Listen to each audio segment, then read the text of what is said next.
Les images de bulldozers détruisant des bâtiments érigés sur des emprises publiques ou dans des zones jugées irrégulières sont devenues le symbole d'une capitale en quête d'ordre. À Kinshasa, les opérations de démolition engagées ces derniers mois par les autorités provinciales illustrent une réalité longtemps ignorée. L'urbanisation de la République démocratique du Congo s'est développée bien plus que la capacité de l'État à l'encadrer. Au-delà de la polémique sur les méthodes employées, ces démolitions remettent au premier plan une question essentielle. Que dit réellement la loi congolaise sur les zonages urbains et pourquoi est-elle si peu respectée ? Un arrêté a été promulgué interdisant formellement toutes les constructions sur des servitudes techniques. On a des zones contenant des conduites, des réseaux, des canalisations. Cet arrêté précise que toute construction sur ces zones est illégale et peut être démolie sans indemnisation. Le cas de Kinshasa démontre à lui seul cette contradiction. Avec près de 10 000 km² de superficie, la capitale congolaise est l'une des plus vastes villes d'Afrique. Pourtant, l'essentiel de son urbanisation est concentré sur une fraction relativement réduite de son territoire.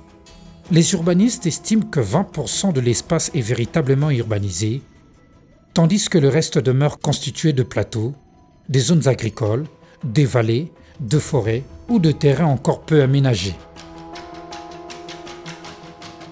Cette concentration a favorisé une densification spectaculaire de communes centrales et périurbains ici à Kinshasa. Les constructions se multiplient parfois sans véritable plan d'ensemble. Habitations, supermarchés, stations-service, entrepôts, marchés ou petites unités industrielles cohabitent dans un même quartier, brouillant ainsi progressivement les frontières prévues par le plan d'aménagement national.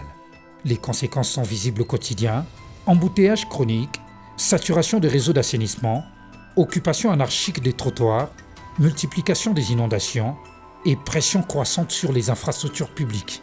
À chaud comme ça, quand on voit les images, on constate que la cité, bien elle semble avoir été planifiée, nous constatons quand même qu'il y a quelques lacunes.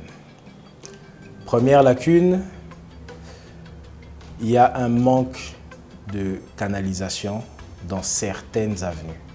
Nous voyons que certaines avenues ont des caniveaux et on ne sait même pas si elles ont été calibrées par rapport à la catastrophe qu'elle a connue. Cette question renvoie directement à la responsabilité de l'administration, car chaque projet immobilier est censé obtenir un permis de construire conforme au plan d'urbanisme. Si les immeubles ou les activités incompatibles avec la vocation d'un quartier voient malgré tout le jour, c'est souvent le signe de défaillance dans les mécanismes de contrôle, voire de pratiques de corruption régulières, dénoncées depuis plusieurs années en République démocratique du Congo.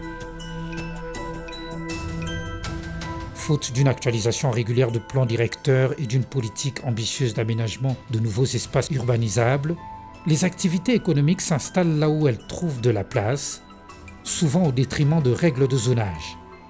Ainsi, des usines artisanales côtoient des écoles, de dépôts de carburant s'implantent au cœur de quartiers résidentiels et les axes initialement conçus pour la circulation locale deviennent de corridors commerciaux saturés. On ne peut pas vivre à côté d'une conduite de carburant. C'est extrêmement dangereux. L'État doit agir et vite pour éviter une catastrophe. Mais en même temps, où était l'État quand ces bâtiments ont été construits ?